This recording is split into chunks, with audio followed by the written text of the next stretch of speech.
ada permainan-permainan. Karena kita masyarakat udah jenuh loh kalau kayak begitu.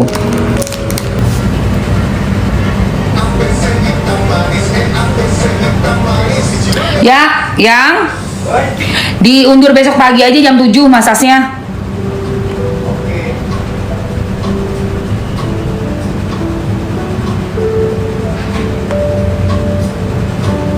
Jadi kita dapat dua-duanya, terus pas banget baru habis tanding kan. Baru habis kita makan, habis masas. Oke, perfect.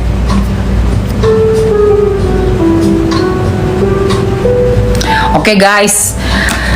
Jadi, apa tadi gue mau ngomong apa tuh? Aduh aja. Surate mengko iku lo. Live. Kan live. Terus live-nya udah dilarang sama si bapak.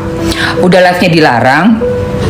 Waktu sebelum istirahat siang itu, makan siang sama sholat zuhur, mau diputer kan sama saksi ahli forensik barang bukti berupa elektronik, baik itu rekaman suara atau video. Udah disiapin layarnya ya, kiri kanan ada TV besar, terus ada soundnya juga, udah diputerin. Ternyata Polola itu dikasih barang buktinya berupa video rekaman dari lakinya di RG. Suami RG merekam RG di dalam suatu ruangan kamar berbentuk kayak ruang make up gitu. Pas itu kamar tidur atau kamar baju nggak ngerti. Intinya dia ngadep ke kaca dengan handphone begini, nelpon lah itu si Mail. Nah, ekspresi yang dilihat di awal aja tuh udah kelihatan dia sumringah loh mukanya. Kita udah lihat, penasaran dong, pengen lihat semuanya. Tapi suara belum keluar nih. Cuma rekaman video, gambar ada, suara nggak ada. Karena suara nggak keluar, diistirahatin dong sama si Pak Hakim. Begitu udah selesai istirahat, masuklah kita semua ke dalam. Tiba-tiba Pak Hakimnya bikin pengumuman, yang paling utama nggak boleh live. Kalau ada yang live, baik dari pihak jurnalis akan kita tindak lanjuti secara hukum. Coba bayangin gak sih diintimidasi seperti itu? Sedih banget gak lu? Sebagai seorang jurnalis, gue biarpun ini akun TikTok pribadi, tapi tetap akun TikTok gue ini adalah memberitakan berita viral, bukan untuk kepentingan pribadi. Memang gue bekerja di TikTok sebagai konten kreator. Jelas bahwa gue mengangkat berita viral dan gue selalu memberikan kebenaran, menyuarakan kebenaran. Kan kalian bisa baca sendiri di profil gue. Pertama kali masuk aja tuh udah langsung umumin seperti itu oleh Pak Hakim, bahwa kalau ada yang masih membuat live, kami akan dengan bertindak secara tegas. Nah, setelah itu Pak Hakimnya bilang, karena ada suatu alasan kami tidak bisa memutarkan video barang bukti, dan ini ada permintaan dari pelapor, ada suratnya. Terus ininya Nikita Mirzani, kuasa hukumnya Nikita Mirzani protes dong. Pak, kami kok nggak pernah tahu ada surat itu. Ini saya baru terima. Cepat kali kau terimanya, langsung diokein.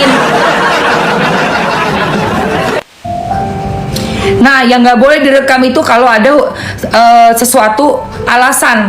Untuk Pak Hakim, sebenarnya tidak ada alasan Bapak melarang kami merekam live. Nggak ada alasan Pak, karena ini nggak ada muatan asustilanya. Justru kami bertanya-tanya, Bapak kenapa nggak boleh di live-in? Kenapa Pak? Surat itu tiba-tiba datang lah tuh, surat siluman itu ya. Mendadak surat siluman datang itu, langsung tidak jadi diputarkan videonya. Bayangin, nggak jadi loh guys. Apa ini seperti ini dipertontonkan? Jadi kecewa sekali loh kita ini. Taruhlah ya, kita ini netral gitu ya. Pastinya juga pengen tahu dong kebenaran yang sebenar-benarnya. Masa video yang bisa nunjukin ekspresi muka orang yang diperas ini kita nggak bisa lihat? Kita pengen tahu muka dia kayak apa, orang yang diperas itu seperti apa ekspresinya. Nah, ternyata sudah beredar di sosial media, benar-benar kelihatan mukanya semuka sumringah guys, ketawa ketiwi, senyum-senyum guys. KPK mana KPK?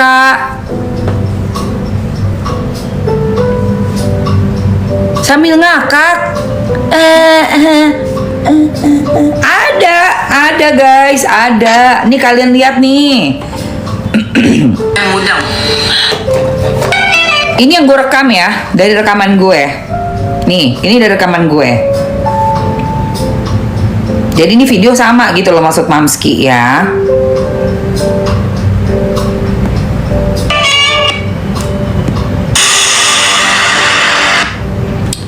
Ini rekaman gue. Itu ada video oleh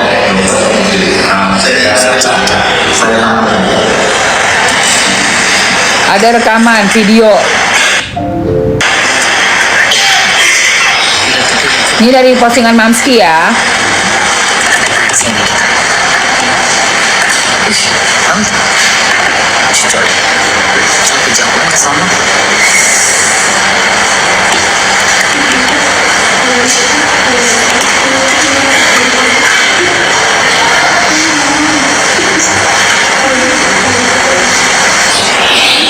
Lama amat. Nah ini.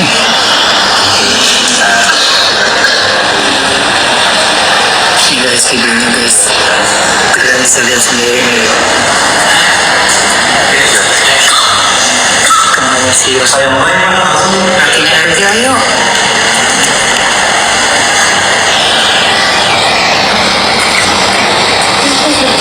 Nah ini kamarnya ya, tuh dia tuh. Tuh dia. Ini kamarnya ya guys. Ini guys nggak jadi diputar guys. Tuh guys, jadi itu dia ngerekam lewat ngerekam dari HP-nya dia. Tuh. Nih, ini kan di kamar nih ya, ini nge-freeze nih, nge-freeze.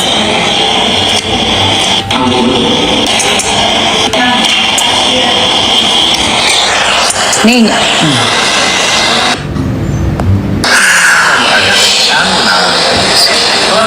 Tuh. Tuh kamarnya ya. Udah di planning ya, ternyata. Oh ya, ini handphonenya. Jalannya sangat-sangat mulus ya guys. Nih, tuh kamarnya ya. Oke, ini tunggu, gua freeze, gua pause bentar.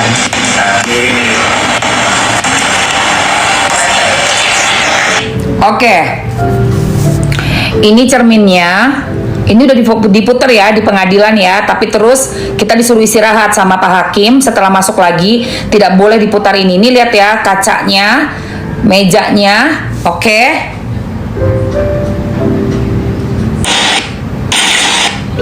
Ini mejanya dia, catat ya guys. Ini mejanya dia ya, mejanya ya tuh, ya oke.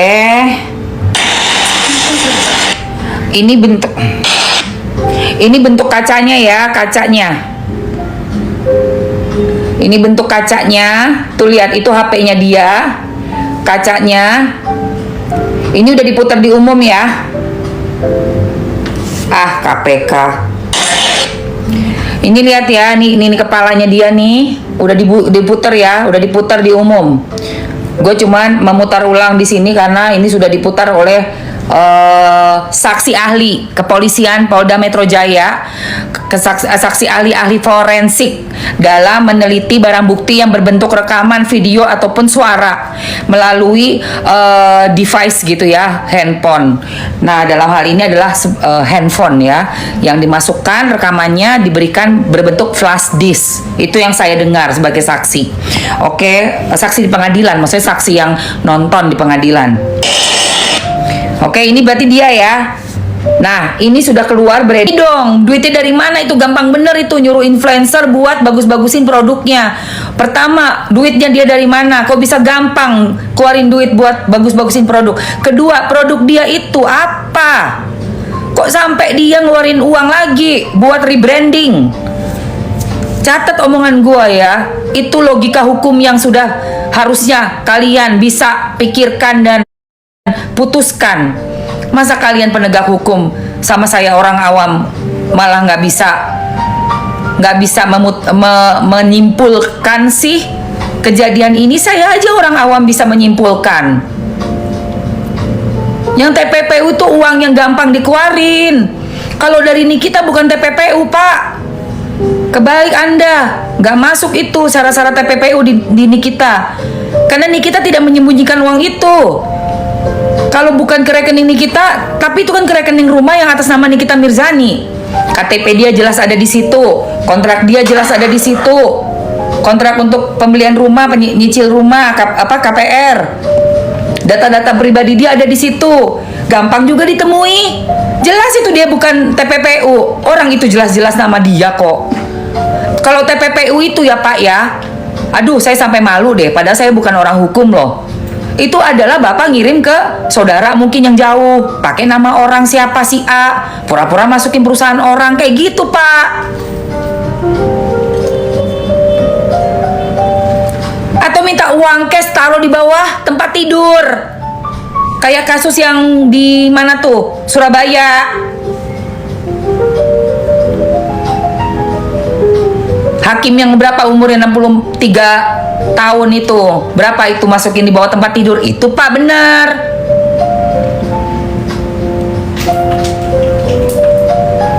Kok bisa mau ngarang-ngarahin ke TPPU? Janganlah membuat kita masyarakat ini semakin seperti dibuat kayak anak kecil. Kita bukan bocil loh di sini.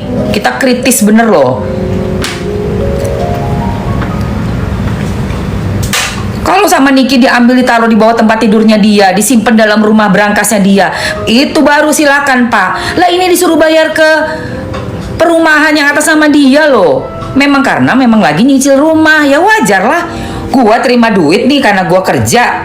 Ya uang dari itu gue bayarin buat cicilan mobil gue, cicilan rumah gue. Ya iyalah, itu kan normal. Itu hal normal gitu loh. Nggak ada itu niatnya dia mau TPPU, ngawur ae. Cok ngawur lah, re. Ojo kebangetan. Karena kamu bukan orang hukum jadi nggak tahu. Justru kebalik kamu ngomongnya. Justru kamu yang orang hukum yang kamu harusnya lebih tahu dari saya dong.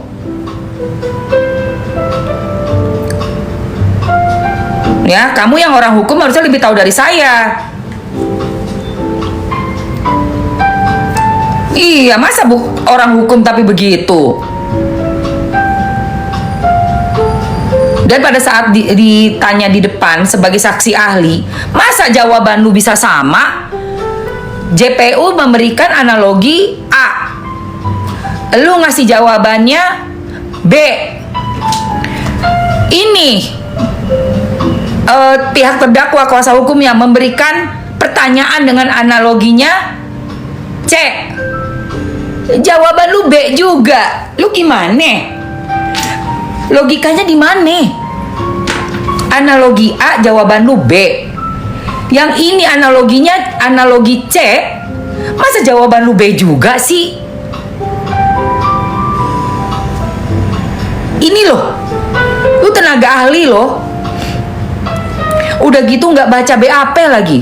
Yang krusial banget tuh, berdasarkan percakapan antara RG dan terdakwa M, masa dia nggak baca guys? Buset, gua sampai yang lu mau maju ke pengadilan, saksi yang disumpah di bawah Quran, masa lu nggak baca detail sih? Wes ngawur aja, ngawur guys, sumpah guys.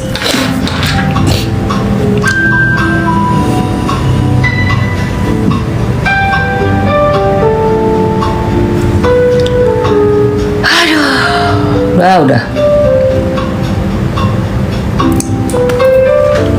ngeri lah, udah dibayar. Oke, mana ini cajaran saya udah mulai habis. Kita